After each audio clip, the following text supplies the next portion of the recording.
Les 32e Assises nationales de l'aide aux victimes se sont terminées ce mercredi au Centre universitaire méditerranéen. 3 jours de table ronde pour évoquer la prise en charge des victimes d'attentats, d'accidents ou encore de violences. Et pour cette dernière journée, une invitée de marque, la ministre de la Justice, Nicole Belloubet, venue témoigner de son soutien. C'est vraiment un devoir de solidarité de la part de la nation, qu'il s'agisse de l'État, mais aussi des collectivités territoriales qui font beaucoup, et des associations d'aide aux victimes. Et donc je suis là pour soutenir le travail qui est fait par ces associations. Je trouve qu'il y a à la fois une très grande énergie, une très grande capacité d'écoute et finalement un mouvement perpétuel pour essayer d'améliorer et de densifier cet appui que nous devons aux victimes. L'occasion aussi pour la garde des Sceaux d'annoncer de nouvelles mesures, dont la potentielle création d'unités hospitalières réparties dans une dizaine de villes de France. Ça fait partie des projets que porte Madame la déléguée interministérielle à l'aide aux victimes, Madame Belsay, qui travaille avec moi.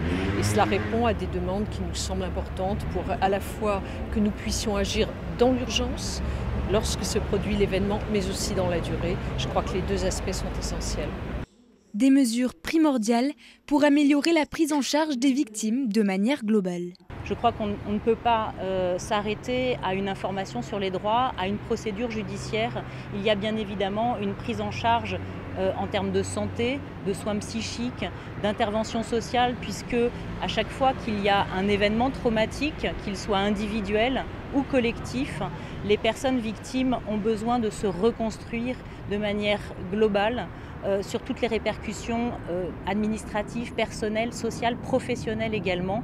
Et c'est très important d'avoir l'ensemble de ces paramètres ensemble. La venue de la ministre dans ce genre d'événement est très important. Ça donne une dimension nationale qui permet une reconnaissance des victimes. Et ça, c'est très important pour la reconstruction des victimes et pour la portée des messages qui sont les nôtres. Depuis mardi, 130 associations professionnelles spécialisées dans l'aide aux victimes sont réunies au CUM. L'objectif, échanger sur leurs expériences de prise en charge des victimes.